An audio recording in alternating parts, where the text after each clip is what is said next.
Boa tarde, pessoal. Tudo bem?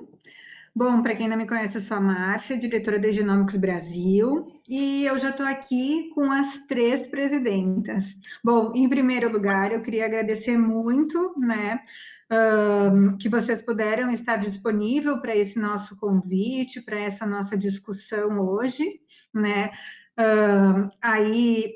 Colocando, né, em praxe as ideias, então, as opiniões do SBRA, do SBRH e da Rede Lara, porque, como todos vocês sabem, a gente está vivendo numa situação que todo mundo está bem perdido, essa é a grande verdade, né?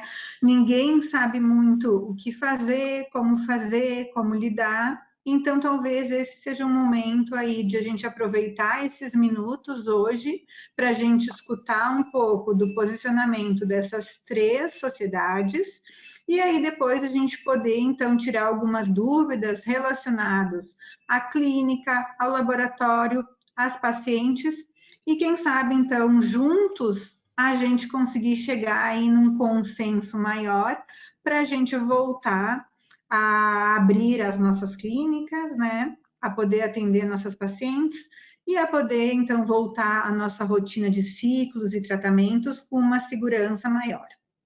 Bom, para começar, então, esse webinar,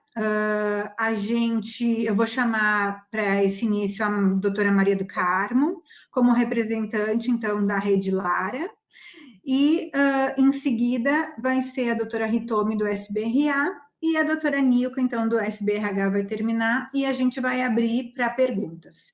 Pessoal, se no momento que elas estiverem, né, apresentando, vocês já quiserem mandar perguntas, vocês vão escrevendo as perguntas, eu vou tendo acesso às perguntas, e no final, então, a gente faz essa discussão de perguntas, tá bom? É só enviar para a gente.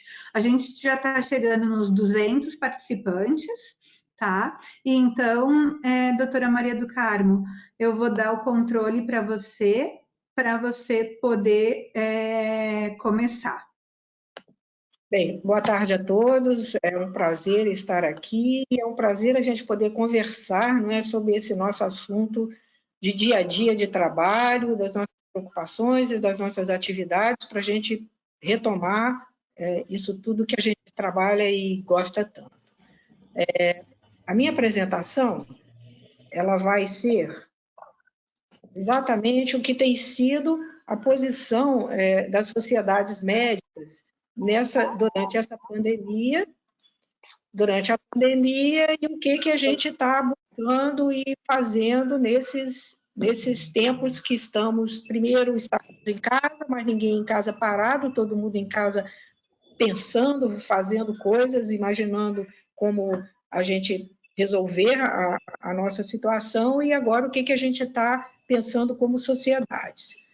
Bom, se a gente pegar a história do Covid, é muito interessante, vocês vejam que o primeiro caso da China lá no final de dezembro, oficialmente, né, porque se imagina que foi início de dezembro, mas a gente vê em que 2 a 3 semanas já ali a Ásia estava já tomada e Estados Unidos e Canadá já também afetados por casos índices do Covid.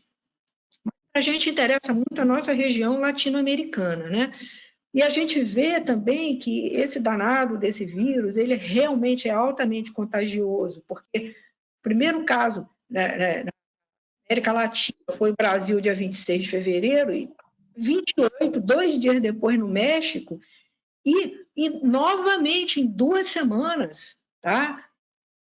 Toda a nossa região latino-americana estava tomada. Vocês vejam só que dos 16 países que contribuem para a rede, apenas a Nicarágua foi ter o seu primeiro caso, sempre de pacientes viajando, em 18 de março. Mas no dia 11 de março foi o dia que a Organização Mundial de Saúde decretou a pandemia.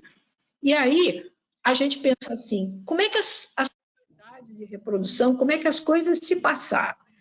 Eu aqui não espero que ninguém leia, mas eu consegui limitar e a gente conseguiu procurar, junto com um grupo aí de colegas da SBRA, nós avaliamos 40 sociedades de reprodução no mundo inteiro, dizendo assim, e aí, o que elas fizeram? Fizeram alguma coisa ou não? Ficaram estáticas ou começaram a se mexer?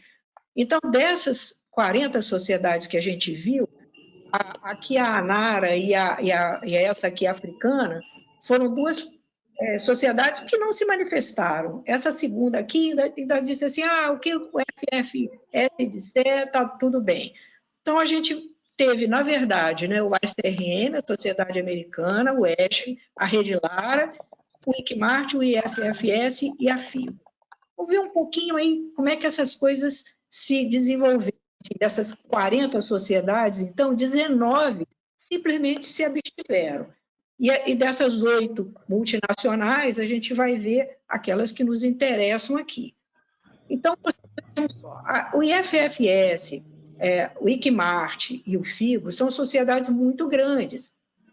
O IFFS, no início, foi muito cauteloso. Disse assim, olha, melhor parar tudo. 12 de março, né, dia seguinte da pandemia, da declaração de pandemia. Para tudo, não faz nada, fecha, vamos esperar para ver.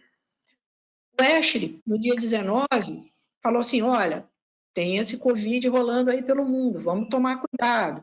O ICMART meio se associou a isso, e a FIGO demorou um pouco mais, e quando ela entrou, ela foi igualzinho o FF lá no início. Para tudo, vamos ver, estamos com medo, vamos esperar para ver. E aí, vocês vejam só que interessante, né? Nós aqui, terceiro mundo e tal, o ESRM fez 3 publicações. A Rede Lara, nós fizemos 4. O Escher, 4, agora tem quinta, já tem a quinta, hoje a gente viu no webinar do IFFS. Então, mas todo mundo andou mais ou menos igual aqui, de dizer assim, olha, os ciclos que vocês estão fazendo, vamos completar, finaliza quem você iniciou, congela de preferência, evita transferência, cuidados aí no que vocês estão fazendo, prioriza atendimentos oncológicos, ok? E vamos ver o que acontece. E nessa evolução, as diferenças ou os desdobramentos foram assim. Muitas dessas sociedades, quando se posicionaram no início, disseram assim, caso urgente, só oncológico. E, de repente, oncológico, nem sei. Tá? Casos de baixa reserva, idade da mulher, isso não é uma urgência. Tá? A SRM, no início dos posicionamentos dela, ela colocou assim, olha, tem diferenças regionais, cada lugar vai vendo mais ou menos como vai se comportar. Tá? E aí, de novo, a gente vê assim que nós, aqui latino-americanos, andamos muito bem junto com a SBRA, porque, vocês sabem, a Rede Lara, ela tem uma participação de 203 clínicas hoje, 71 são brasileiras. Então, o Brasil significa 35%, 36% da Rede Lara, e óbvio que isso pesa, né, nas decisões, nas conversas. Né? Então, a gente assumiu um posicionamento de discussão com os colegas, assim, olha, mas espera um instantinho, esses casos de baixa reserva, esses casos de idade da mulher, essa pandemia, isso vai esticar, isso vai passar mais tempo, a gente está vendo essa evolução. Vamos começar a conversar um pouco sobre isso, e aí esses deslocamentos, esses desdobramentos vieram a partir daí. E hoje, né, e aqui essa tomada aqui de 1º de maio da Rede Lara, junto com a SBRA de novo, a gente vai ver, foi um grande esforço da sociedade, né, dos sócios que se juntaram, vamos estudar Covid, vamos discutir, e aí começou, como é que vamos fazer para retomar? Quer dizer, nós tivemos uma posição muito proativa de como fazer, como estabelecer esses planos de contingência, as questões de testagens, tudo que está se falando hoje. Mas a gente não inventou isso. Tá? Então, a própria discussão dentro da SBRA e da rede não oncológica, da baixa reserva, da idade das mulheres, ela foi pensada e foi feito um seminário latino-americano questionando bioética, direitos humanos, direitos reprodutivos, que participaram aqui do Brasil a Débora e o André, 2 juízes brasileiros. o Carlos Valério, que é um especialista em bioética de Costa Rica, onde está a Organização Pan-Americana de Direitos, e o Romeu Casabona, que é uma autoridade. O Romeu Casabona foi que fez todos os documentos hoje do Ministério. Bom, mas se a gente pegar, então, a nossa região, né, ver como que Latinoamérica a gente vem se comportando, então a gente viu que, primeiro, a gente andou muito bem, a gente tem andado muito bem no discutir o que é a baixa reserva, quem é essa paciente, que essa paciente tem direito, ela tem autonomia, ela tem uma autonomia de discutir com o seu médico, tá? Não é uma abertura direta de clínica, mas é uma abertura gradual. Quer dizer, nós começamos a falar nessa abertura gradual, com cuidado e individualizando casos, antes até do que a sociedade europeia, as sociedades se manifestaram. Nós falamos isso primeiro, um dia antes do que a Sociedade Espanhola de Fertilidade falou. Tá? E quando a gente olha o nosso panorama latino-americano, o México, a Associação Mexicana, a Associação Colombiana, principalmente o SAMER na Argentina e a Associação Uruguaia de Reprodução, eles também foram colocando posicionamentos. Inicialmente, no México, se achava, olha, não, mas espera aí, menos de 35 anos e reserva baixa, não vamos considerar como urgência. Na Colômbia, eles disseram, olha, mas tem picos epidemiológicos distintos, a gente tem que conversar isso. O SAMER foi já andando um pouquinho mais assim, como é que vamos fechar? Como é que nós vamos fechar? Que cuidados tem que ter? Como é que vamos ter uma atividade? Que vai ser a atividade que a gente chama essencial? E agora ele já vem discutindo os planos de contingência e as voltas, ok? Então, de novo, como é que a nossa sociedade andou? Primeiro, aqui, parabéns para o Lister e para os sócios da SBRA, né? Porque esse livro está pronto, está em edição final, ele tem 250 páginas, 10 capítulos, que tem tudo de Covid, de A a Z, tudo que a gente sabe até o momento. Vai nos dando informações, que vai nos ajudando a tomar as decisões. Estamos sozinhos? Não. O pessoal do Pronúcleo, nossos embriologistas, também ontem finalizaram esse manual de biossegurança, que também fala tudo para a retomada de cuidados, laboratório, que fazer, que não fazer, como vamos fazer. Ao mesmo tempo, a movimentação que a Rede Lara tem feito já tem outros desdobramentos. O pessoal da Colômbia, que só tinha aquele desdobramentozinho lá inicial em março, não tinha mais nada, se reuniram, fizeram as recomendações que a gente... Ontem eu já pedi a Marina Dias colocasse para todos os centros da Rede Lara, que também está muito interessante, fala também bastante desses cuidados todos, tá? Ao mesmo tempo, o SAMER também está andando, fazendo essas questões de plano de contingência, de limpeza, de cuidados no laboratório, tá? E, na verdade, o que a gente está vendo hoje? É que essa retomada que já está acontecendo, ela passa por múltiplos cuidados de controle, de prevenção, de risco, que não é só para a equipe não é equipe médico, é desde a recepção, administração, médico, enfermeira, pessoal do laboratório, as pacientes, o pessoal da psicologia que dá suporte, a epidemiologia de cada local. Gente, hoje o Brasil tem N facetas de Covid, então cada um tem que ver qual é o seu ponto, qual é a sua possibilidade de trabalhar com segurança e, principalmente, baseado nessa decisão do médico com o paciente e muito bem documentado. Okay? Hoje, a gente teve, né, agora no final da manhã, o FFS fez uma segunda colocação bastante interessante, que eles chamaram para um webinar, que foi muito bom, mas o que a gente viu nesse webinar é que os updates vão continuar, eles são essenciais, que é exatamente o que a gente vem fazendo dentro das nossas sociedades. E essa conversa que a gente tem tido bem clara com os nossos colegas e com os nossos amigos que trabalhamos na mesma área. Eu fiz aqui um resumo do que na minha cabeça a gente tem para hoje. O que tem para hoje é que tem toda essa questão de triagem, que é, antes, quando a paciente marca, seja telemedicina ou seja um presencial, o questionáriozinho de novo quando ela chega na recepção, de saber dos últimos 14 dias, o que ela teve, teve sintomas, os casais tiveram sintomas, não tiveram.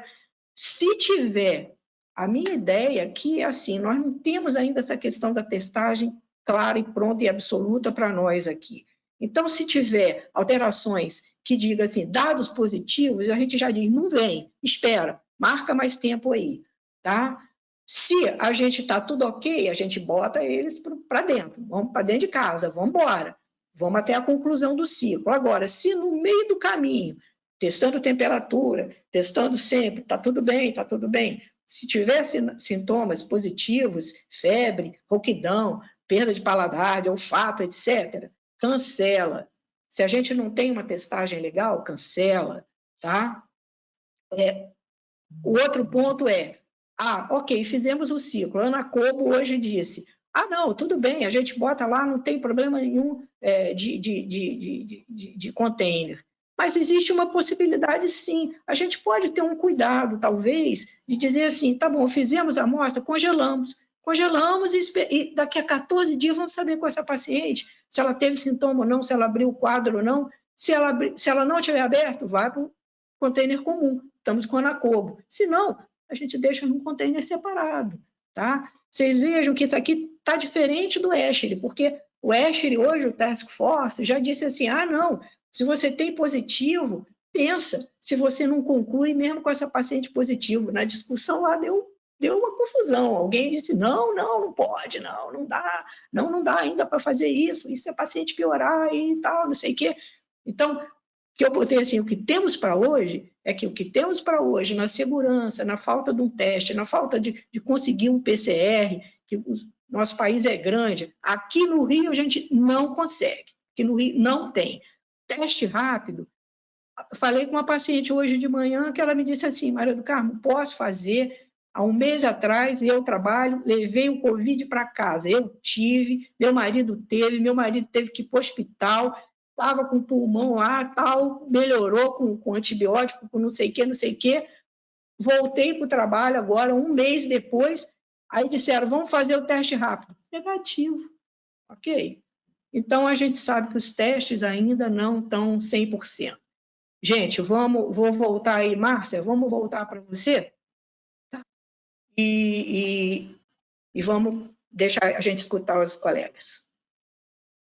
Então, pessoal, bom, a gente teve já, né, o posicionamento da doutora Maria do Carmo, e agora eu vou passar para a doutora Hitomi, que ela está com um probleminha aí na câmera dela, a gente não está vendo ela, mas a gente tem como escutar, a gente tem como ver a apresentação dela, e tá aí, tá ativa, ela já pode começar. Doutora, estamos vendo a tua apresentação.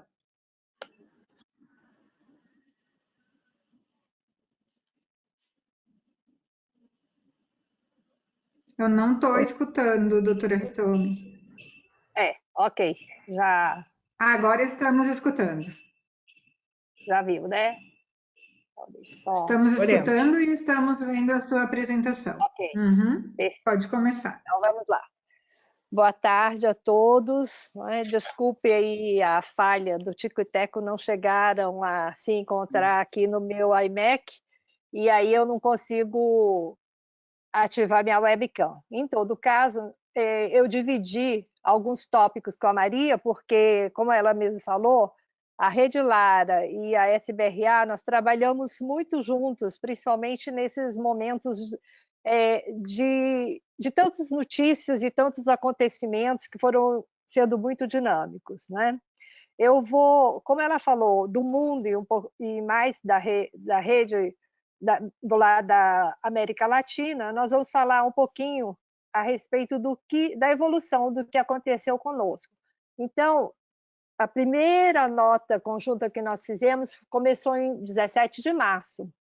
E, sem dúvida nenhuma, todos nós trabalhamos com formação de famílias, trabalhamos com sonhos, nós já tivemos, né, outras epidemias, como H1N1, como o Zika vírus, e já tivemos pacientes, né, que deixaram passar aquele seu momento ideal e quando de engravidar, e quando foram procurar, a gente não tinha muito mais o que fazer para trabalhar com os próprios óvulos. E, desde o início, a gente não queria reviver esses momentos, né, angustiantes com a paciente. Só que o Covid foi crescendo e foi realmente uma ameaça global, de forma que, antes de ser cuidadores, né, antes de termos cuidadores de famílias, né, de aumentar as famílias, de formar as famílias, nós temos que ter a consciência que somos cuidadores de pessoas e que a nossa responsabilidade, nesse momento,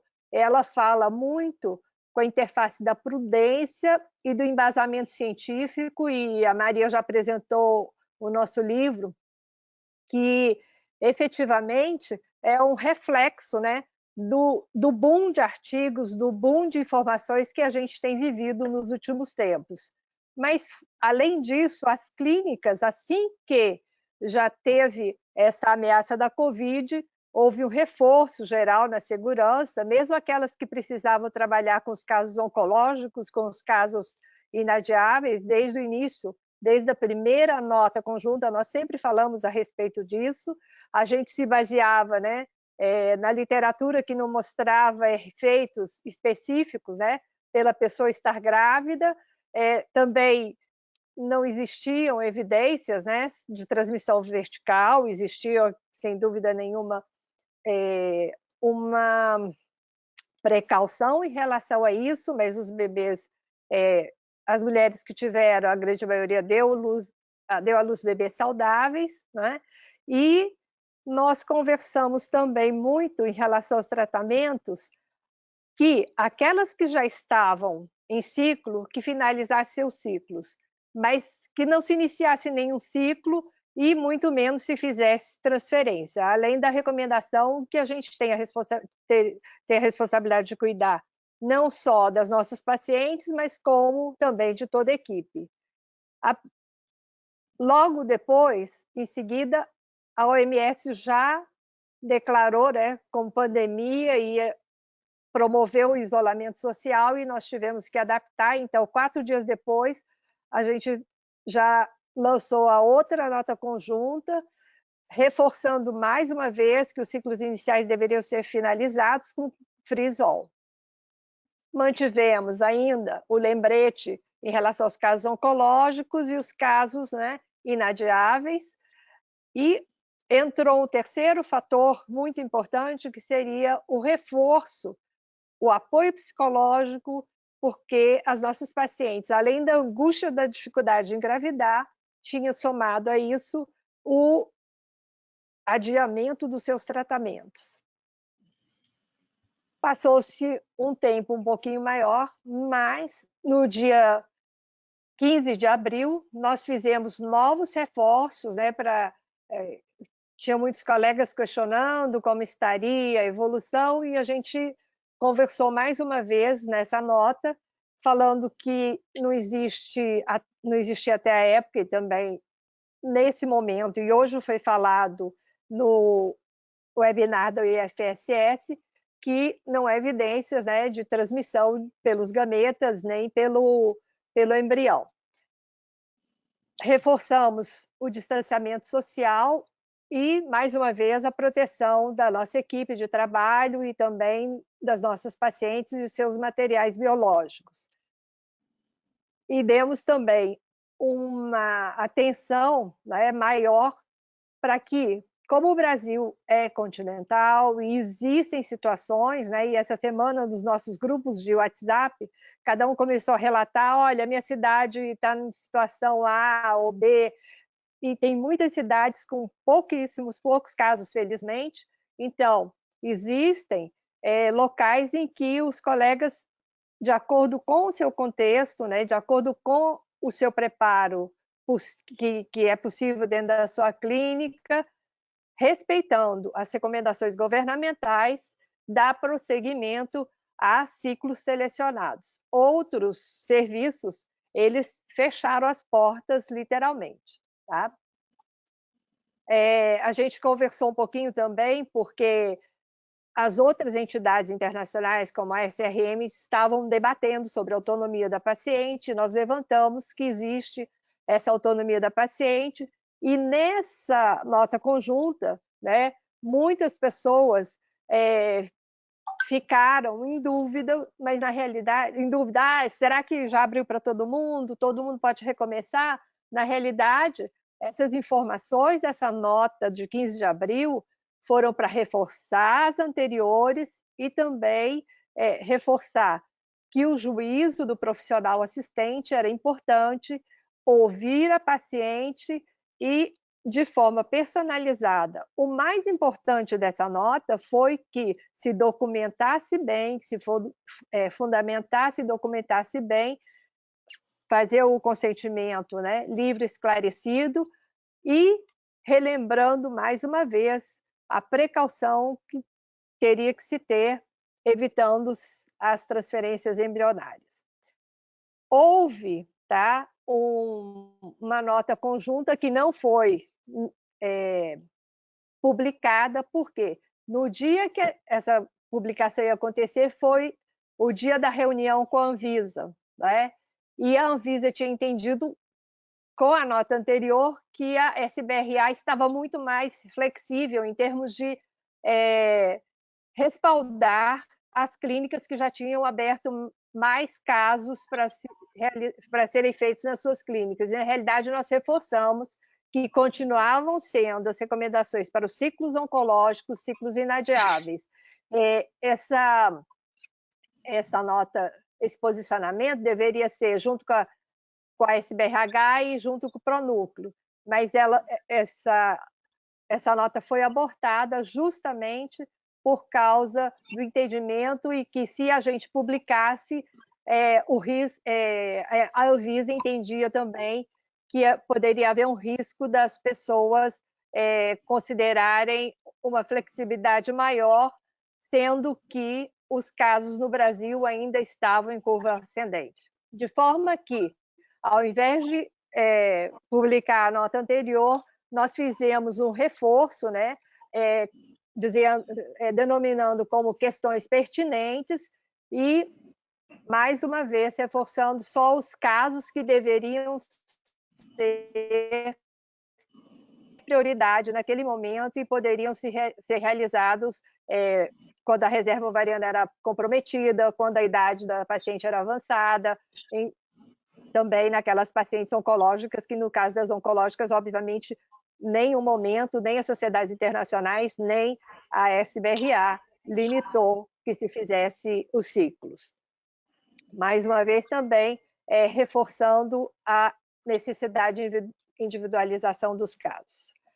Nós sabemos, então, que, devido à diferença existente no número de ocorrências dos casos nos diferentes locais do nosso país, né, alguns serviços, e também a gente deve enfatizar que, uma vez fechado o laboratório ou a clínica, em termos de atendimento geral, não dá para voltar de um dia para o outro. Exige-se um preparo, um período de preparo, e que essa retomada também, devido ao número, né, de pacientes que estão represadas, mesmo aquelas com falência ovariana, né, com insuficiência ovariana ou com faixa etária avançada, nós temos que, ao voltar ou ao desenhar a volta, também priorizar esses casos individualizados e inadiáveis, porque não vai dar para encher a clínica de vez.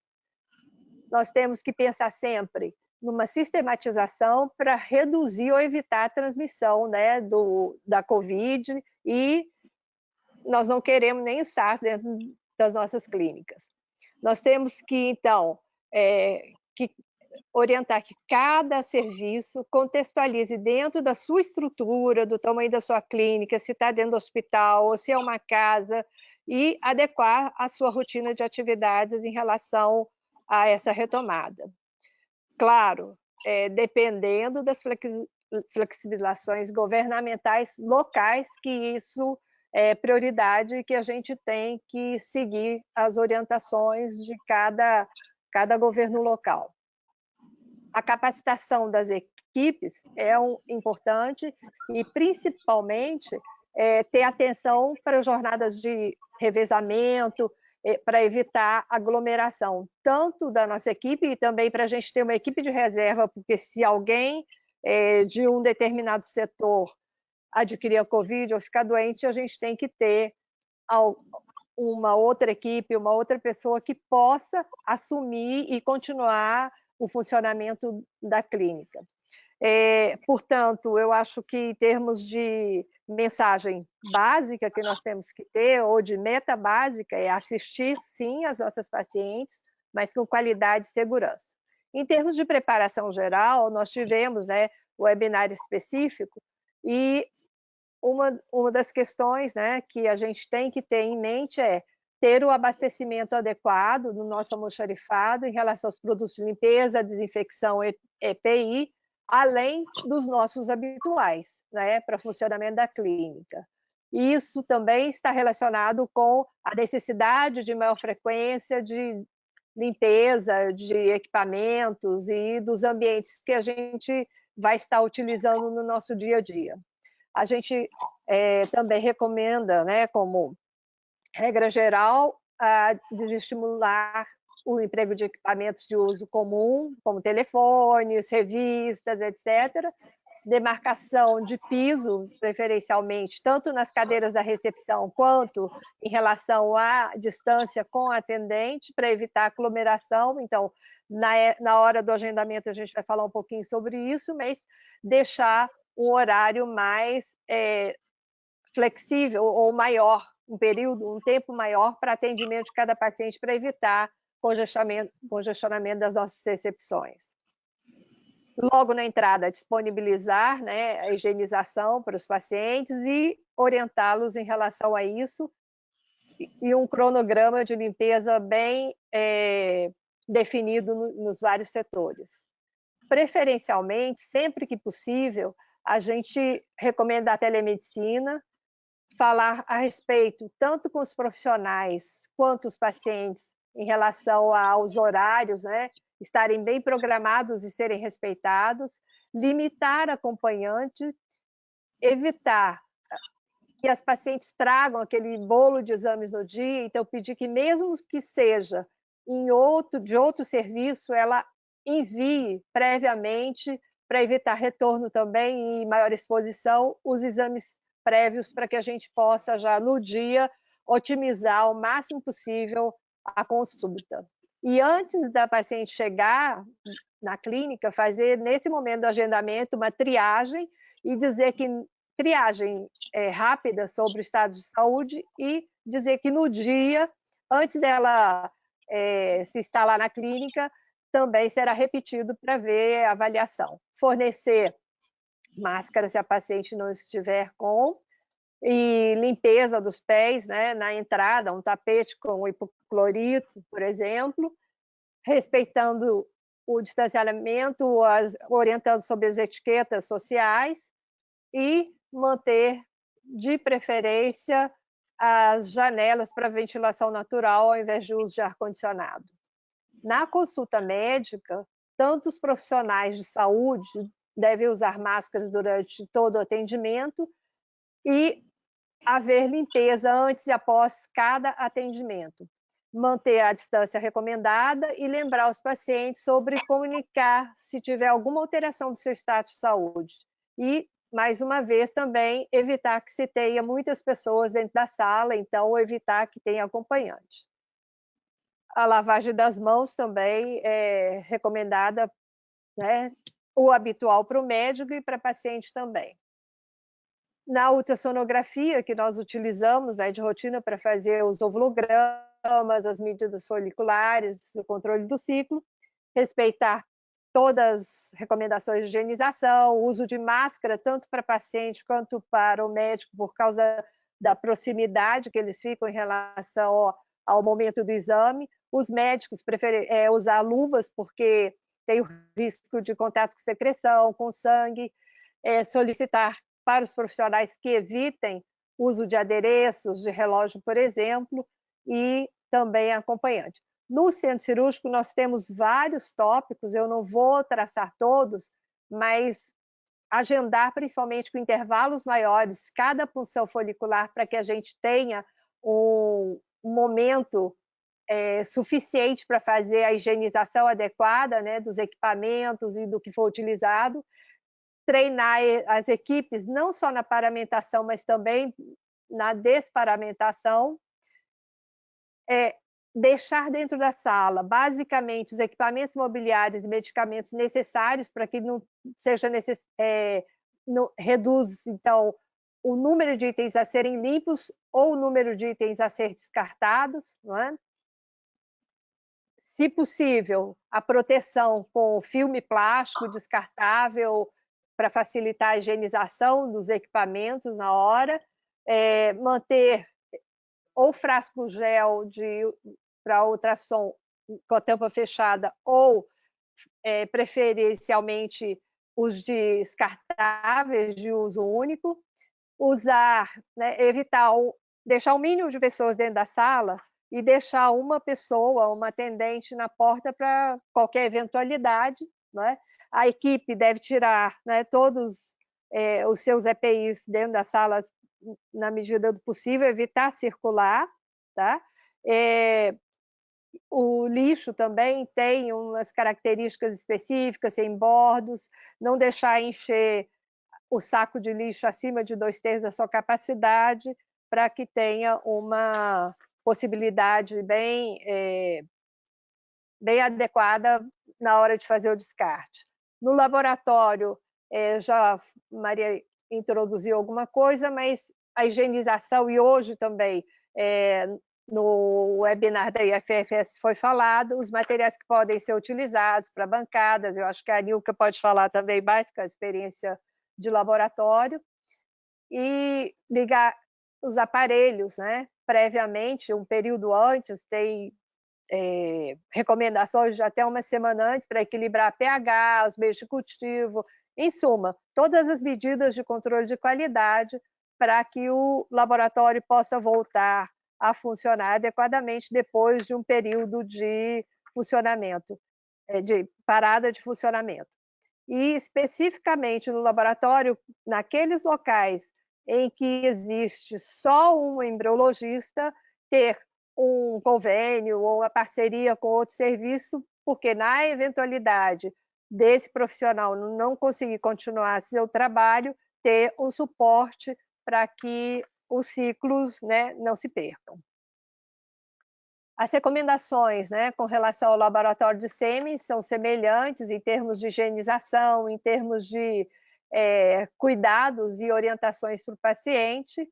E com relação, hoje, né, a gente ouviu, não existe evidência de transmissibilidade do SARS-CoV-2 por meio de gametas ou embriões, devido às suas próprias características fisiológicas, e, portanto, não haveria necessidade de se exigir bancos de criopreservação, né, de quarentena, no caso de coleta.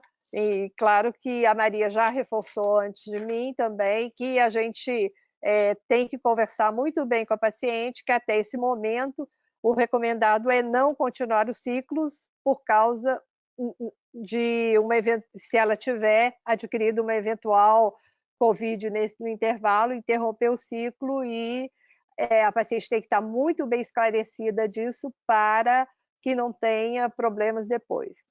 Em suma, a palavra-chave, né, e aqui eu já estou terminando, que a gente deve deixar, né, sempre nas nossas mentes e também das nossas equipes, é segurança para paciente, para a nossa equipe, para nós mesmos e para os materiais biológicos coletados. Eu fico à disposição para troca de experiências e troca de ideias. Muito obrigada. Obrigada, doutora Hitomi. Agora, então, eu vou passar o controle para a doutora Nilka, para ela poder, então, apresentar o posicionamento do SBRH. Doutora, você vai receber aí uma solicitação. Vamos lá. Você já está me ouvindo por vídeo? Sim. Sim.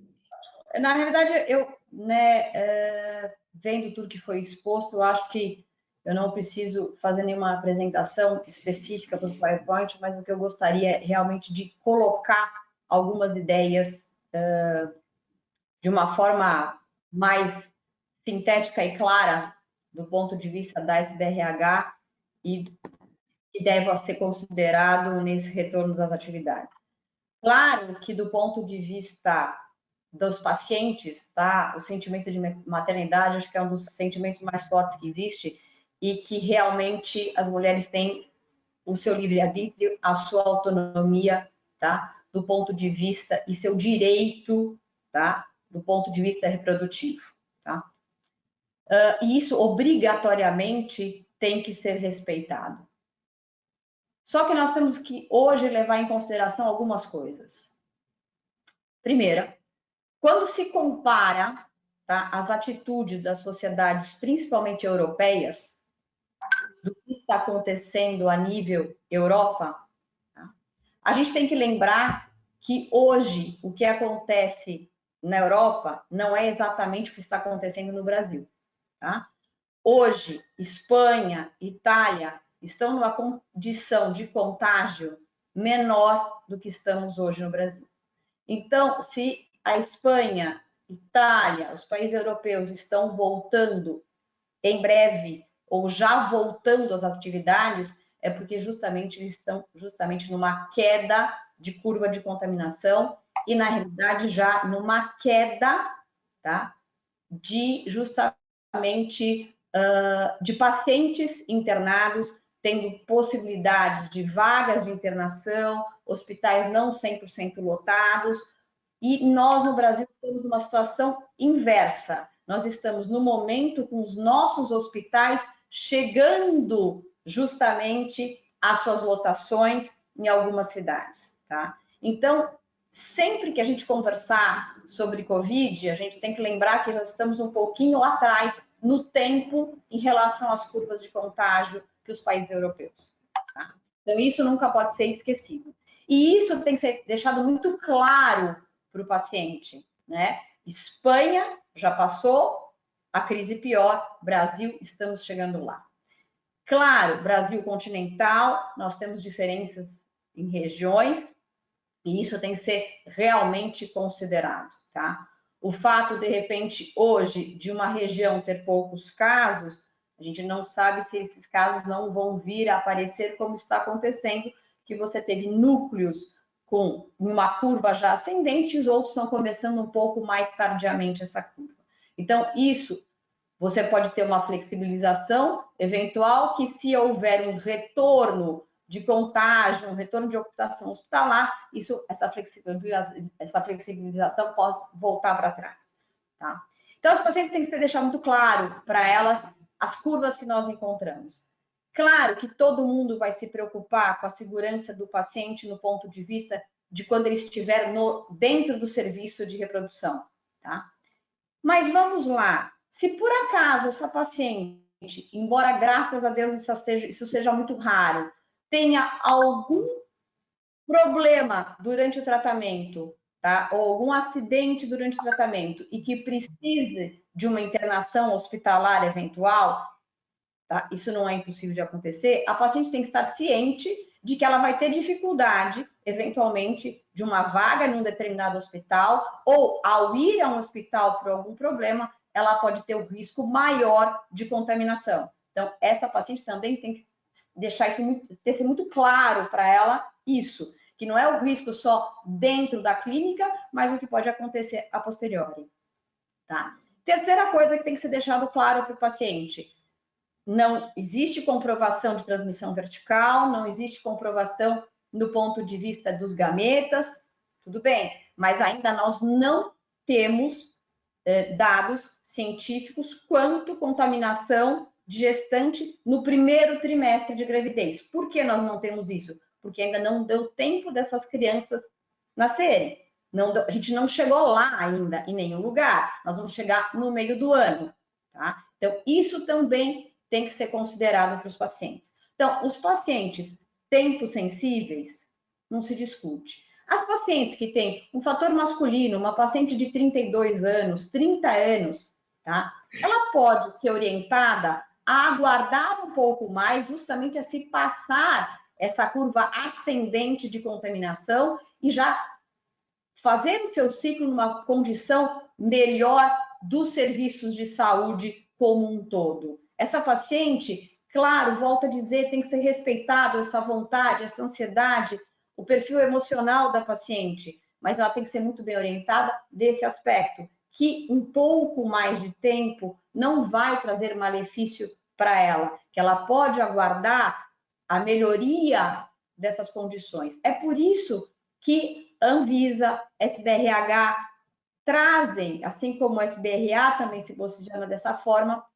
a necessidade de seguir as orientações locais governamentais quanto à flexibilização do isolamento social e o retorno das atividades econômicas. Por quê? Porque justamente se parte do princípio que essa flexibilização vai acontecer quando justamente os serviços de saúde como um todo estejam numa condição melhor de atendimento geral, com vagas possíveis, se houver necessidade. Tá?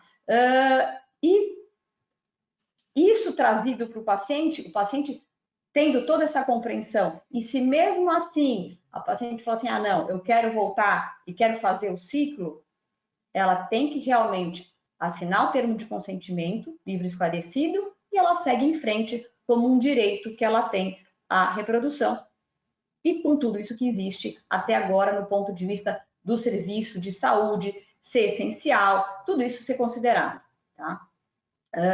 O que também tem que ser levado em conta, além de tudo isso que a Hitomi falou em relação de segurança da equipe, segurança do paciente, distanciamento dentro do laboratório, das salas de espera, nas salas de ultrassom, cuidado com o equipamento, uma outra coisa tem que ser levada em consideração também, e que as clínicas, ao retomarem paulatinamente, de acordo com os governos de cada região, flexibilizarem o isolamento, que eles voltem a se fazer o ciclo de rotina, que alguns lugares ainda vão ter problemas do ponto de vista de logística, né? Então, por exemplo, importação de insumo, de meio de cultura, para ter certeza que isso vai funcionar adequadamente, já que a gente tem tantos serviços também com dificuldades de pessoal, dificuldades do ponto de vista até de transporte aéreo, de insumos, de coisas que são importadas. Tá? Então, as clínicas têm que ter justamente uma preocupação a mais com esta parte de logística, tá? E não só internamente com a sua segurança e dos seus pacientes. Eu acho que do ponto de vista geral, o que eu teria para contribuir, além do que a Hitomi e a Maria do Carmo, de uma forma excelente, apresentaram, seria só realmente essas contribuições. Perfeito. Bom, obrigada às três. Eu acho que, né, ficou bem claro o posicionamento de todas as sociedades. A gente já recebeu uma série de perguntas, né? Então agora eu vou lançar aí as perguntas para vocês, para ver aí quem pode nos ajudar a responder. Eu vi também, eu queria fazer um agradecimento, porque a gente teve mais de 300 pessoas que estão participando, e dando uma olhadinha rápida pelos nomes, né?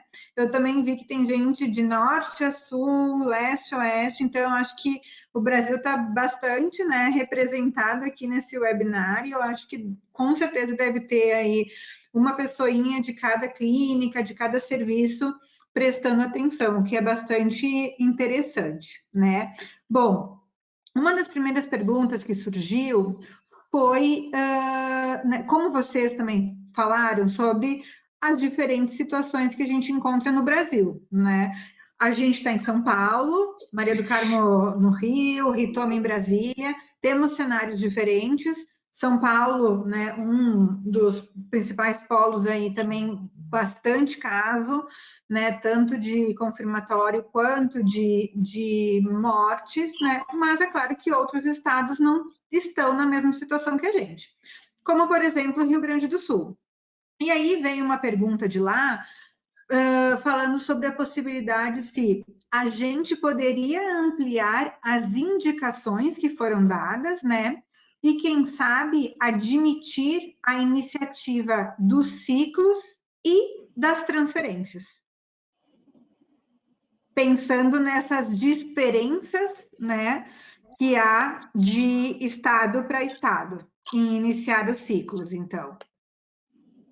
Eu posso responder. Pode. Olha, eu diria assim, se vocês escutaram também bem o que todos nós falamos e o que Nilka falou, se você considerar diferentes cenários, se você está num cenário que nesse momento ainda está muito tranquilo, talvez você pudesse ter a sua flexibilização um pouco maior.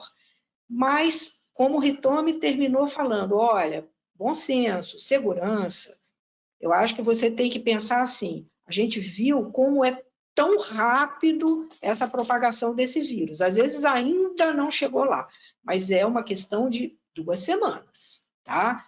Então, eu pensaria assim, faça com mais prudência. Se aquela paciente, como disse a Nilka, você vai, de repente, estimular uma mulher com um AMH alto, com uma chance grande de hiperestímulo, cuidado, porque podemos ter problemas, tá? E aquela que você disse, não, mas ela não vai ter tanta resposta, deixa eu fazer a coisa que ainda está mais calma. Ok, mas não transfere agora não, espera um pouquinho. Porque você vê em todos os desdobramentos das sociedades, de março até agora, todo mundo ainda diz assim, mas o primeiro trimestre, como o Nilka falou agora há pouco, como a Linda Giudice falou hoje no webinar, como todo mundo fala, mas o primeiro trimestre, espera mais um pouquinho. Se você tiver o seu embriãozinho, ok, já deu uma amansadinha naquela ansiedade, agora espera um pouquinho, 2, 3 meses, cada mês que passar, a gente vai ter uma definição. Eu concordo plenamente, né? Até por todos esses pontos. E o mais importante, uma punção, a gente não tem como controlar tudo 100%, né? Então, esse ponto que a doutora Nilka trouxe para nós é muito importante. Talvez, no dia de hoje, o sistema hospitalar de São Paulo, do Rio, né, e do resto do Brasil está totalmente diferente. Mas é questão de dias, talvez 2 semanas, a gente vai estar num pico muito mais alto. Ontem a gente já teve mais 600 mortes, né? Hoje, possivelmente, esse número vai aumentar. E a gente tem que pensar que todos esses números que a gente está recebendo são números que podem ser ainda exponenciados. Por quê? Porque ainda não há testes suficientes no Brasil para a gente analisar toda a população. Então, isso também é outro ponto. Marcia, posso pôr um fator importante, que eu acho importante até o que as clínicas têm que levar em consideração, tá? Isso também foi muito conversado com a Anvisa nas nossas reuniões e provavelmente vai ser retomado na reunião de amanhã. Tá? Entenda que, claro que o bom senso tem que existir, a paciente tem, né, direito tem ansiedade, mas o clínico também tem que ponderar exatamente isso. Se porventura, que isso fique muito claro aqui, tá? Que a reprodução assistida são um conjunto de técnicas realmente por riscos muito, muito baixos. Tá? Mas se porventura, tá? Algo adverso acontece num ciclo, uma vez que as sociedades e a Anvisa orientam não se transferir ainda. Se acontece alguma coisa com essa paciente que transferiu, a clínica não tem respaldo jurídico para se defender. Então, a clínica também tem que ponderar isso. A gente tem o paciente de um lado, nós temos a clínica do outro, né? Mas se tem alguma coisa, né, que, como eu volto a dizer, que seja extremamente um risco muito baixo, acontece, é indefensável para a clínica, tá? Então, se a gente não tem hoje dados suficientes quanto à segurança em relação ao primeiro trimestre, se acontecer, volto a dizer, não tem defesa. Então, será que vale a pena, por mais que seja pequeno, correr o risco? Aí cabe ao livre-arbítrio também do clínico avaliar.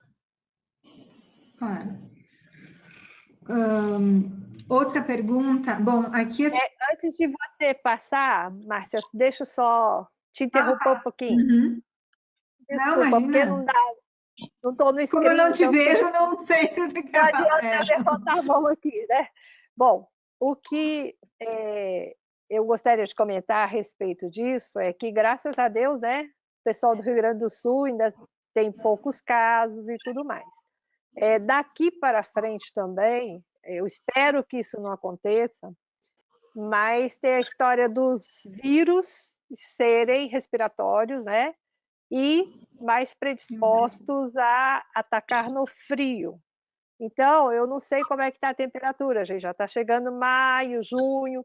Então, são aspectos que a gente tem que levar em conta, sim. E, se quiser, né, eu acho muito difícil a gente ter um controle quando a gente faz muitos ciclos de vez. A gente, claro, quando a gente faz poucos, tem menos riscos. Quando a gente faz mais, a gente pode ter uma dificuldade um pouquinho maior de controle. Mas, dentre essas pacientes, evitar ao máximo, postergar na medida do possível, aquelas que já têm predisposição a adquirir o Covid, como, por exemplo, as pessoas que têm diabetes, obesidade, hipertensão, né? Aquelas imunossuprimidas, etc. Então, seriam os lembretes que eu gostaria de deixar levantados. Claro, ao grupo, né, ao grupo que a gente considera talvez um grupo de risco aí. Bom, outra pergunta que fizeram é justamente sobre o fato, né, do congelamento de óvulos que a doutora Maria do Carmo comentou, sobre talvez, né, a gente cogitar, então, como a Ana Cobo falou hoje de manhã, na quarentena de 14 dias para os óvulos, criopreservado para todas as pacientes, ou seria só para aquelas pacientes que podem ter algum sintoma ao longo do ciclo da indução? Olha só, Márcia, não foi a Ana Cobo que levantou a quarentena, não, ok? A Ana Cobo disse então que eu tinha entendido ela não não teria precisava. problema nenhum. Fui eu que levantei a possibilidade do que a gente vem conversando até dentro do próprio grupo, dentro de alguns desses grupos aí da nossa sociedade que o pessoal fica discutindo. Seria uma possibilidade você dizer assim, tá bom, botamos num container só nesse período que a gente estiver fazendo. Ok, você pode colocar óvulos, espermatozoide e embrião no mesmo container? Pode. Uma vez a gente fez um questionamento desse à Anvisa, a Anvisa respondeu que em eventuais circunstâncias poderia. Então, um levantamento que eu fiz, porque lá na discussão alguém questionou isso, ou houve alguma pergunta sobre isso.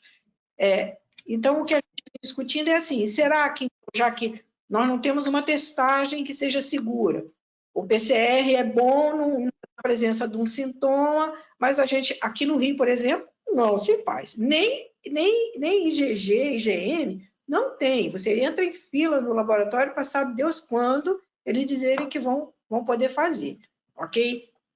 Então, seria uma situação, já que nós estamos baseando numa expectativa de temperatura, de sintomas, de sinais, uma vez que você concluísse um ciclo que não houve nada, a gente não custaria nada, 15 dias depois, dizer assim, continua tudo bem com você?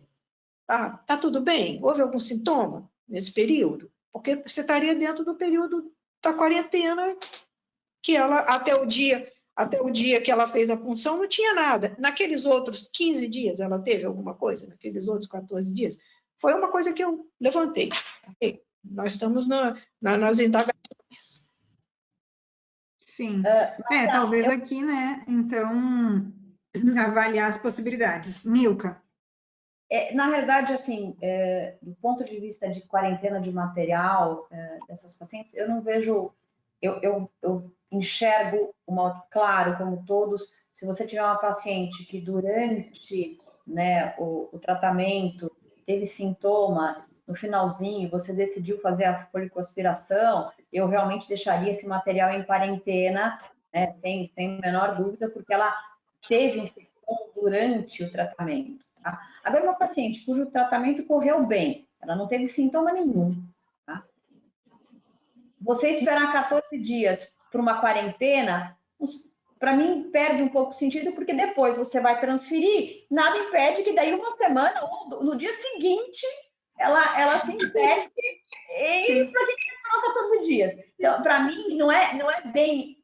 A quarentena, para mim, entraria mais no sentido de uma paciente que teve sintomas durante a folicoaspiração, ao próximo do seu término, e ainda porque nós não temos ainda subsídio científico suficiente para definir, não, realmente não teve problema com óvulo, não tem problema com espermatozoide, nem em quarentena, não é nem 14 dias, eu esperaria esse material mais tempo para ver o que a literatura me traz, com mais segurança para a utilização desse material. Aí sim, tá? Justamente para não ter que cancelar ciclo. Então, tá, eu estou numa paciente que está durante um ciclo, apresentou sintoma, mas ela está bem, do ponto de vista respiratório, quadro clínico normal, sintomas pequenos, leves, como graças a Deus a maioria das pessoas tem e que não precisa de grandes internações, eu terminaria o ciclo, congelaria não faria embriões, mas eu congelaria óvulo ou espermatozoide, manteria, tá?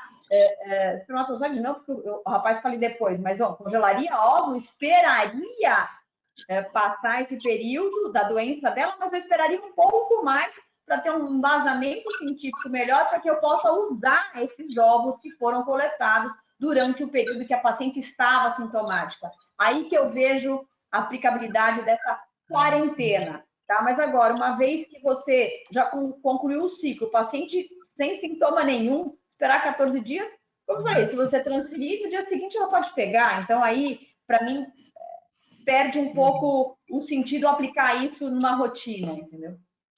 Você vê, Nilka, eu deixei isso como uma interrogação.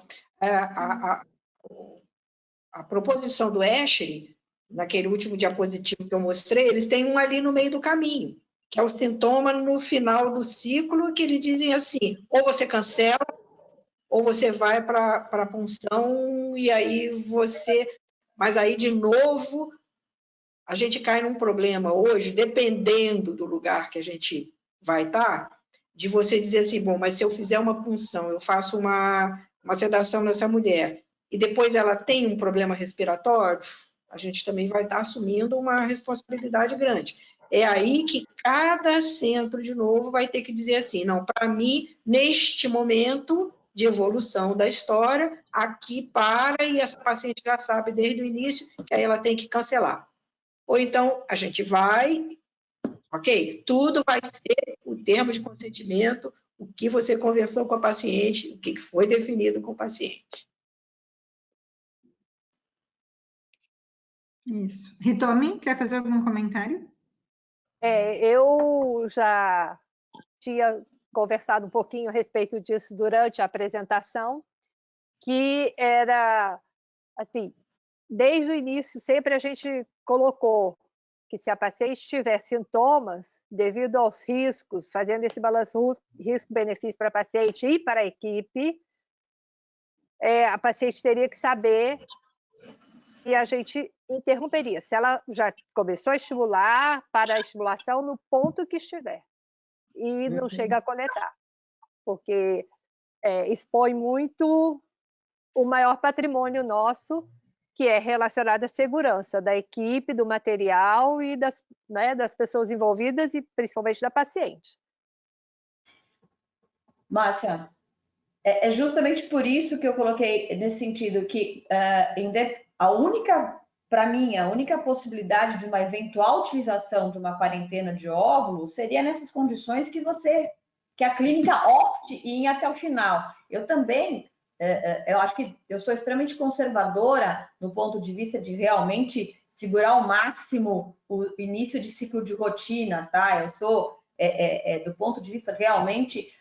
os integrantes da nossa diretoria também têm esse pensamento, realmente retardar o máximo possível o ciclo de rotina, justamente por causa disso. Você pega uma paciente que, pela sua ansiedade, né, pela essa vontade, né, de perseguir o sonho da maternidade, ela juntou um X de dinheiro com a onipotência de achar que comigo não vai acontecer, que isso é normal do ser humano. Ela começa o ciclo, se contamina no meio do ciclo, assinou o termo, e aí parte do dinheirinho que ela acumulou para fazer o ciclo, ela perde, porque ela perde toda a medicação. Então, assim, isso, a paciente, como eu falei, a gente também, como médico, também tem que pesar não só a ansiedade do paciente, mas isso dentro do contexto de cada paciente, né? Então, o quanto isso pesa. Então, se eu estou numa cidade que ainda eu tenho muita contaminação, que tem o risco dessa paciente se contaminar durante o estímulo, né? O médico também tem que prestar atenção no contexto dessa paciente dentro, né, da condição geral que ela tem, até de recomeçar um ciclo a posteriori se ela tiver que cancelar. Eu acho que isso também é importante, né? Nesse momento, a gente sabe que o psicológico das pacientes fica bem afetado, né? É óbvio que elas querem fazer um tratamento, se for possível, hoje mesmo, mas acho que faz parte a gente, né, estar do outro lado e deixar bem transparente, né, toda a situação, porque a gente não sabe muito bem o que pode acontecer aí ou vir a acontecer. Bom, vamos continuar as perguntas para a gente também não se envolver muito, porque a gente não se enrolar muito, que a gente também não tem mais muito tempo. Bom, tiveram muitas perguntas nesse meio tempo relacionadas a congelamento de óvulos, embriões, sêmen, então a gente falou um pouquinho aí, né? Agora tem perguntas relacionadas às questões de EPI, né? Se realmente a gente deveria usar EPI, e aí eu estou juntando várias perguntas, mas manobristas das clínicas, secretárias, telefonistas, enfermeiras, médicos, pacientes e os embriologistas, eles estão dentro do laboratório, eles não vão ter contato direto com os pacientes. Será que precisa também? E outra colocação é que tipo de EPIs, né? A gente sabe que tem as máscaras, as N95, que são super difíceis de conseguir, tem as face, né, os plásticos de proteção. Então, assim, que níveis talvez a gente poderia ir subindo conforme o contato, ou se a gente generaliza e utiliza mais ou menos algo parecido para todo mundo, né? Se alguém quiser fazer um comentário sobre isso. Olha, eu acho que essas N95 é dentro da área cirúrgica, ok? Dentro da área cirúrgica, por exemplo, no momento da captação, você tem que usar, quem vai fazer a captação tem que usar o N95. Não precisa o face shield, você não vai ter posição de cavidade abdominal no ver isso. O anestesista, no mínimo, a N95 também, ok? Agora, o pessoal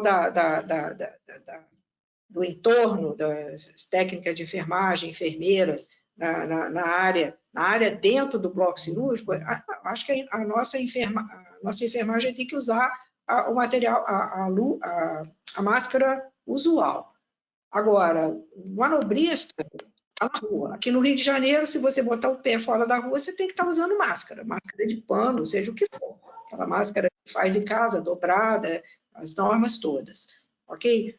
Paciente, nossa clínica a gente colocou que se a paciente chega, ela tem que ir ao banheiro, lavar as mãos, ou ela vai usar o álcool gel, ela vai chegar da rua, então ela vai chegar com uma máscara dessa, e a gente dá uma máscara comum de hospitalar, não a N95, ok? Porque a outra, ela veio da rua, está molhada, está suada, ela coloca a outra, ok?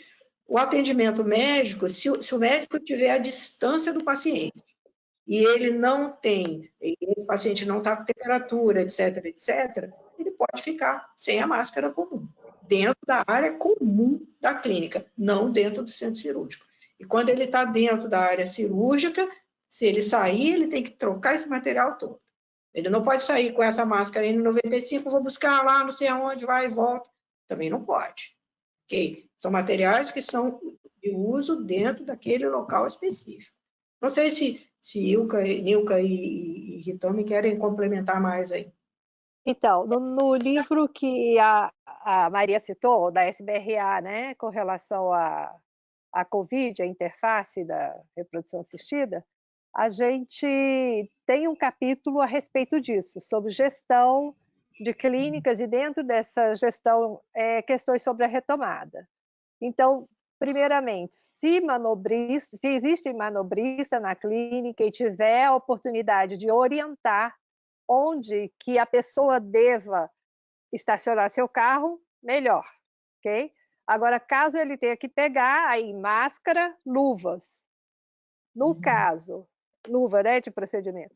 No caso das pessoas que não têm contato com sangue ou secreção, máscara, basicamente. Quando entra para a área cirúrgica, e é a touca, né, ou o gorro, a máscara N95, óculos ou protetor facial por causa do risco de ter gotículas, contato com sangue, espirrar secreção. Então, esse seria o básico, né? Capote, luvas e sapato fechado, todos da clínica, isso já é regra, né?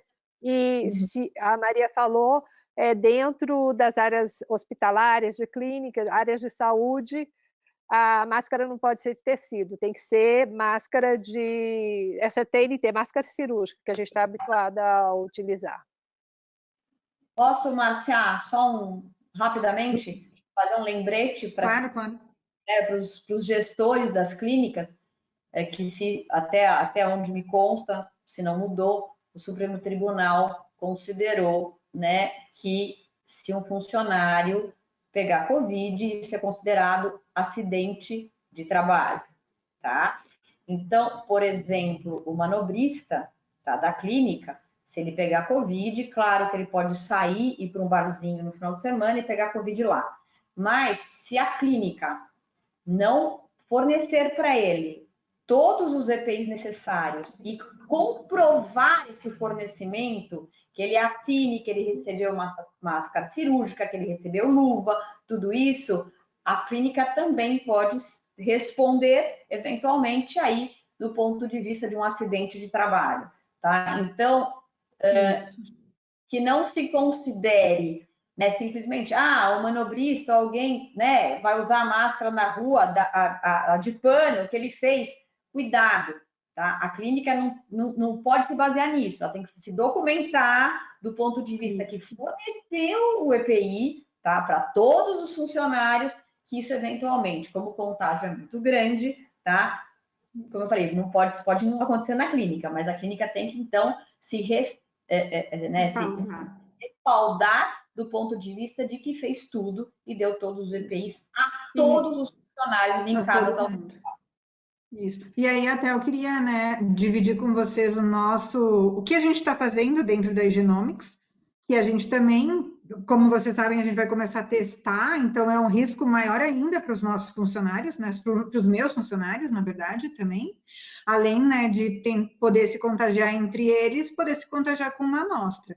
Então, a gente confeccionou termos, né, semanais para que esses funcionários assinem, dizendo que receberam, que estão cientes, que eles receberam um treinamento também, porque isso é muito importante, porque a gente sabe que só receber uma máscara e colocar máscara, talvez nós que somos da área da saúde sabemos usar, mas talvez o manobrista que está lá fora não saiba usar, né, da maneira correta. Então, é importante também a gente ensinar para essas pessoas, né, e ter constatado, né, ter ali uma forma de verificar que foi feito todos esses treinamentos, que elas receberam, e de alguma maneira ter alguém, então um supervisor que controle o uso diariamente. Né? A gente está fazendo isso na Genomics, então eu acho que é uma maneira também que vocês podem, fácil, né? Com uma tabelinha, com um terminho ali, fácil de vocês aplicarem isso para todas as clínicas e todas as áreas da clínica, né?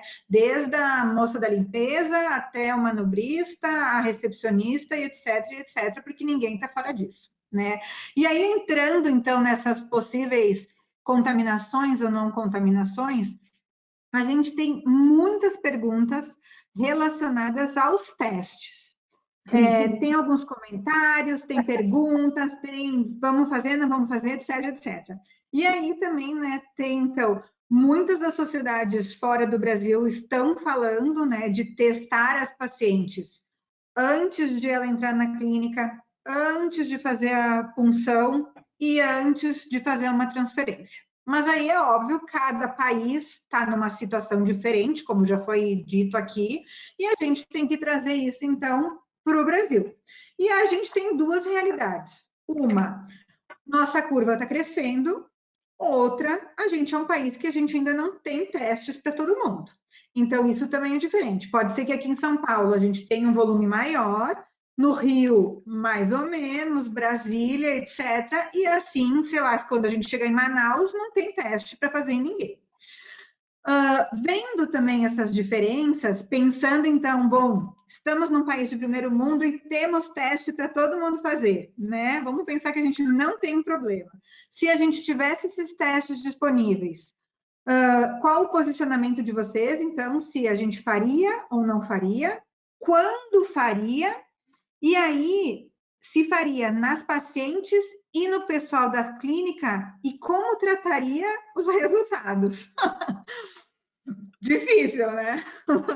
Márcia, deixa eu fazer uma questão aqui, uma pergunta para você que tem Genomics no mundo inteiro. Qual é o país que mais fez testes?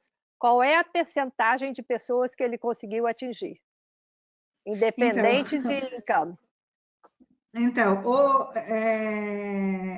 por incrível que pareça, né, a gente também teve muitas dificuldades de conseguir os testes. Então, a gente só começou a fazer os testes há 3 semanas.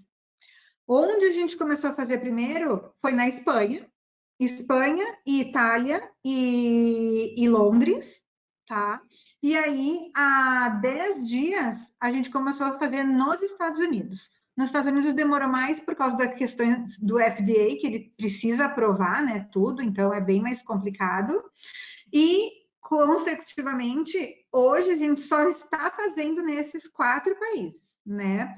Tem a possibilidade de enviar para esses países amostras. Na Europa, outros países estão enviando para a Espanha, mas a circulação fora da Europa, por exemplo, América Latina, a gente está vendo que de amostra biológica não é possível.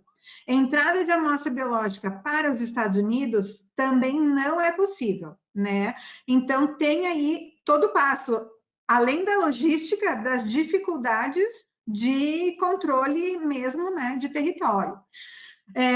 Com isso, quando a gente começou, a gente também está com um controle de número de análises. Não é que se a gente pudesse fazer 1.000 ou 5.000 por dia, eu tenho certeza que a gente teria essas amostras. Mas a gente não tem kit necessário, a gente não tem todo esse volume de kit, e os kits estão sendo restringidos também, né? Por um lado, até se a gente for olhar isso, é uma maneira, né, de fazer com que os kits cheguem para todo mundo. Não tem como vender 10.000 kits para mim ou 30.000 kits para o outro, etc. Então, a gente também está recebendo isso. Para vocês terem uma ideia, a média de análises, né, em cada país não está superando os 5.000 testes por semana.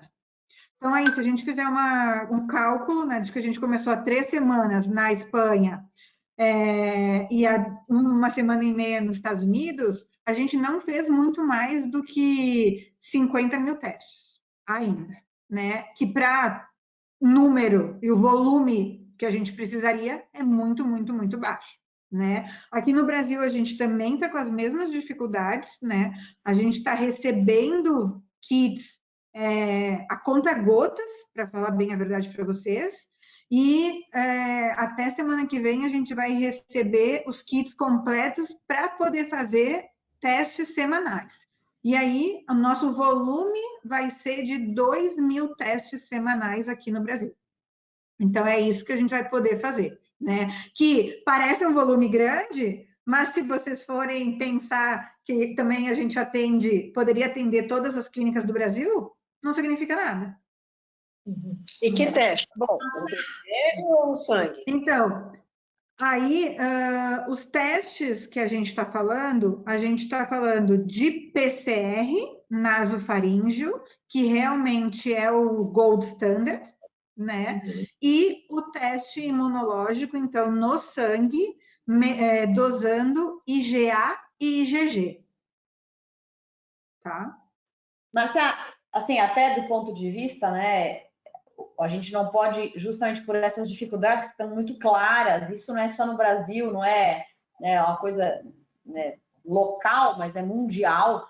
Então, a gente não pode pretender que as clínicas façam protocolos envolvendo nenhum teste. Hoje, isso é impossível, é inviável. Tá? Então, seria eventualmente um gold standard, mas hoje é impraticável.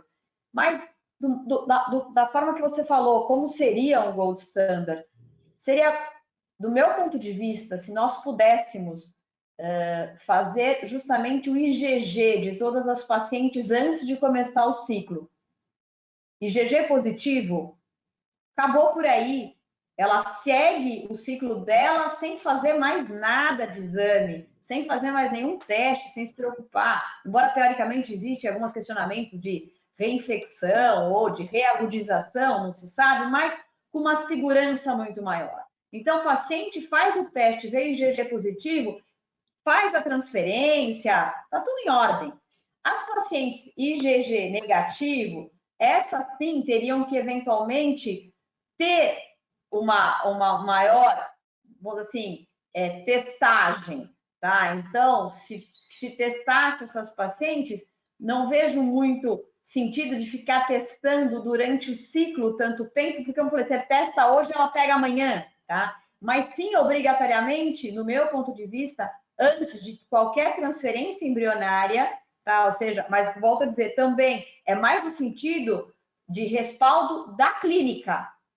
Como o paciente transfere hoje e pega amanhã, tá? Mas como respaldo da clínica, estou transferindo numa paciente que não é COVID positiva hoje, tá? Então é mais nesse sentido. E se tivesse uma abundância de teste, aí sim, antes da folicoaspiração, para não expor o anestesista, para não expor equipe, e aí essa paciente fala assim, bom, a gente cancela o seu ciclo, já que você veio positivo como estava no consentimento. Mas, a priori, o primeiro teste que eu começaria a tentar colocar na clínica é o IgG antes de qualquer ciclo, para ter tranquilidade dessas pacientes IgG positivo. Não sei se a Maria do Carmo concorda e a Tony concordam, mas se eu tivesse que estabelecer um protocolo dentro da clínica, o primeiro protocolo seria testar o IgG para todas as pacientes nesse ciclo. Mas a gente precisaria saber a e a especificidade desse IgG, né, também. Claro, não, isso é super importante, e até a gente, acho que um ponto importante aqui, que a gente tocou até no meio disso, é teste rápido e, né, ELISA, imunoensaio. A gente, acho que aqui, né, eu posso estar falando no nome de todo mundo, mas a gente está falando de um teste que realmente nos dê aí mais de 90 e, se possível, 98, 99% de sensibilidade e especificidade, né? É o que eu estou falando também aqui, né, o nosso posicionamento. É ELISA e é PCR para a gente ter, porque teste rápido hoje, né, o meu posicionamento é melhor nem gastar dinheiro. Vamos fazer. E aí, respondendo sua pergunta, Toma. que eu fiz uma. Na realidade, eu acho que a história do PCR ele é mais para pessoas sintomáticas, não seria para uso geral nosso para um tratamento de reprodução assistida. Se a paciente tiver queixa, tudo bem. Aí, clínica médica é uma outra equipe que faria. A gente tem aqui uma experiência de hospital que faz PCR para todas as pessoas que precisarem fazer procedimento cirúrgico. Os de urgência, tem feito PCR, o de urgência sim. Paciente com hemorragia, dá para esperar 2 dias? Dá tempo de fazer o PCR e faz. Toda a equipe médica e todos os pacientes e acompanhantes. Só que a impressão que dá não é pelo teste em si, seria o que a Ilka falou, é por segurança, de repente, jurídica, ou ficar respaldado, né? Não para justificar, paciente tem sintoma, paciente precisa do teste para eu definir alguma conduta com relação a ele. Não seria nesse sentido. De paciente assintomático, que é o geral que a gente atende, eu acho que não tem indicação nenhuma. A princípio, não faria rastreamento, não. Eu faria o que a Maria falou desde o início, rastreamento sintomático, né? Aquele questionário rápido que a gente faz, a pesquisa quando marca a consulta e no dia que vem. Desculpa, Maria. O termômetro no dia que vem. Testa para ver. Isso, exato. Nada assim para, a princípio, para onerar a paciente. Eu acho que seria mais justificativa de segurança, às vezes jurídica ou de outra ordem, não clínica. E testar os colaboradores. Porque também está isso em muita discussão, né? Testar o staff ou não testar o staff? E aí, até ontem, um webinar que eu assisti já estava falando sobre a clínica Covid-free. Você teve um webinar semana passada da SRM, que tinha uma gestora lá, que ela falou que ela tinha 70 mil funcionários no complexo dela lá. Ela disse assim, isso é impossível, isso não existe. E que não teste? Tá? Na verdade, o próprio SRM, no último posicionamento dele, ele colocou, é muito importante o PCR para as pessoas, para os pacientes. Quase mataram as pessoas que estavam falando isso lá, porque disseram assim, vem cá, e aonde que tem? Lá nos Estados Unidos, hein? E aonde que tem esse teste? E que custo que é isso? Tá? Eu acho que a gente vai caminhar um dia para uma testagem, mas ainda não é a hora, sei lá. Bom, assim, na verdade, tem mais do que pergunta, né? Vários questionamentos e várias dúvidas. Então, assim, já faz mais de 1h30 que a gente está aqui. Acho que a gente poderia ficar até de noite, mas todo mundo tem que trabalhar, porque está todo mundo trabalhando mais agora em casa, né? Só a Nilka aqui, acho que hoje não está em casa, está no hospital, mas nós estamos. Eu estou no clube da SBRA. Estou na clínica. Bom, eu estou em casa. E para a gente acabar, então, assim, bom, pessoal, todas, né, acho que semanalmente, quinzenalmente, as sociedades acho que vão continuar dando, né, os seus updates, as suas mensagens. Isso não vai parar, até porque a gente está vendo aí que a curva está aumentando. Tem muitas dúvidas, muitos questionamentos, não são só de vocês, são de todos nós, todos aqui somos colegas, então a gente está na mesma posição. Acho que esses documentos que estão saindo, né, das sociedades agora vão ajudar muito, os posicionamentos da Anvisa também com as RDCs também vão ajudar. E é claro que talvez para pensar de maneiras diferentes, em posicionamentos diferentes, em testar ou não testar a equipe, testar ou não testar as pacientes, como que a gente vai lidar ou como a gente não vai lidar, a gente precisa analisar a situação de cada estado. Essa é a real verdade, né? Porque também não adianta eu prometer para vocês que, olha, pessoal, semana que vem a gente vai poder fazer teste para o Brasil inteiro e eu vou dar prioridade para as clínicas de reprodução, porque tem problema de logística, tem problema de tempo, tem problema de N problemas, né? É óbvio que a gente, né, a gente quer dar uma prioridade para vocês, em quem quer testar, quando a gente estiver começando com os testes, mas a gente sabe que isso não é viável também para muitos locais, o volume que a gente vai ter é pequeno, né? Talvez a gente também tenha que se adequar à nossa realidade brasileira, né? E à situação econômica, tanto do nosso país quanto das nossas pacientes, que isso também, né, é bem diferente da realidade de outros países, né, por seus presidentes, seus governos e etc.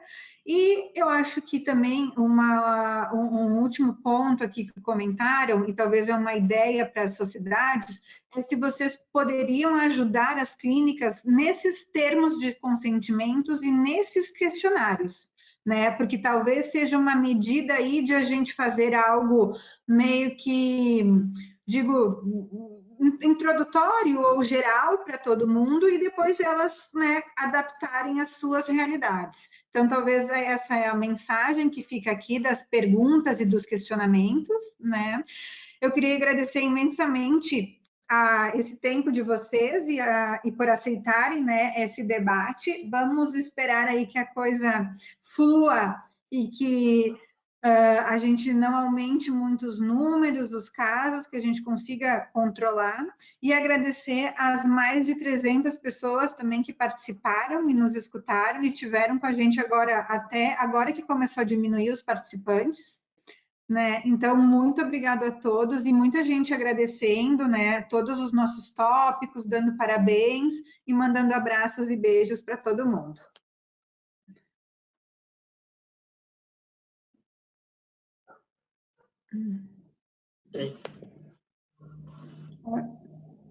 Querem Oi, se você quer despedir? que se despeça? Querem se despedir? Bom, eu agradeço a Márcia o convite, foi ótimo. Márcia, sua mediação. Nilka, por favor, obrigada. Ritome, obrigada. Obrigada a vocês Ritome e Nilka, que estão representando a gente junto com o Pronúcleo lá junto à Anvisa. Eu acho que esse trabalho de vocês está sendo fundamental, porque essa aproximação com o órgão de controle é muito boa, é muito bom quando a gente tem um canal de comunicação, um canal de ouvir os dois lados e dialogar, né? Eu acho que com o diálogo a gente vai chegar longe. Um abraço a todos, obrigada.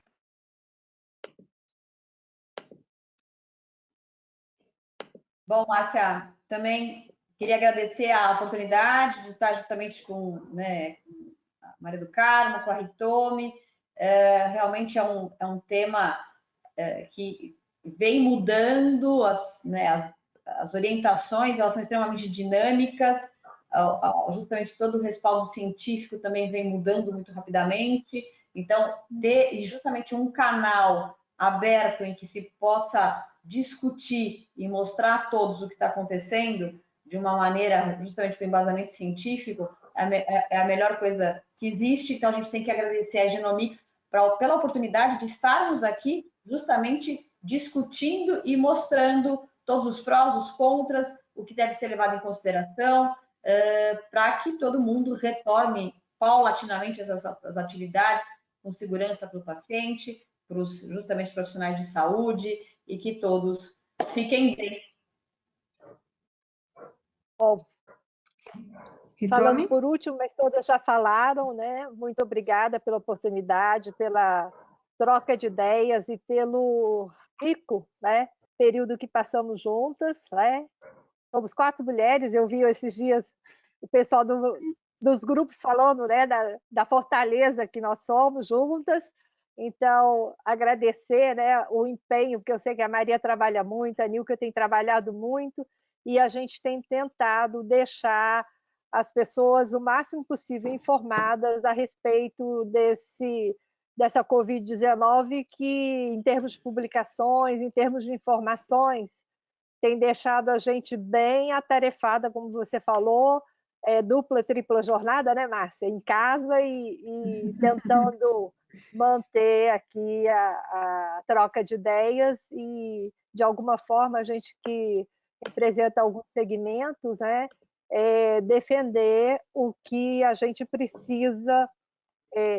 Uma das preocupações que a gente tinha conversado já há muito tempo é com relação a, não é que a gente seja totalmente avessa a testes, né? Mas uma preocupação que a gente tem muito grande é evitar o que aconteceu com a Zika, né? De ser um teste que hoje, de repente, não tem mais tanta justificativa para o emprego e que a gente não conseguiu descolar em termos de liberar esse ônus para as nossas pacientes. Então, eu acho que os testes têm o seu papel, né? E acredito que, à medida que o tempo vai passando, a gente vai ter testes cada vez mais aprimorados e mais significativos, não vai ser só o QRT-PCR, e, eventualmente, a gente vai precisar lançar mão, sim, mesmo nas nossas pacientes. O que a gente não quer é vincular a obrigatoriedade como pré-requisito para um eventual ciclo de reprodução assistida. Então, muito obrigada, eu acho que foi muito rico e tenho certeza que as pessoas que participaram vão levar mensagens na prática clínica. Obrigada. Com certeza, com certeza. Obrigada mais uma vez e boa tarde a todos, né? E vamos ver se a gente se encontra aí em mais um webinar para a gente continuar discutindo tudo isso. Tá bom? Tá bom. Um beijo grande para todo mundo. Até. Valeu, gente. Um Beijo. abraço. Tchau.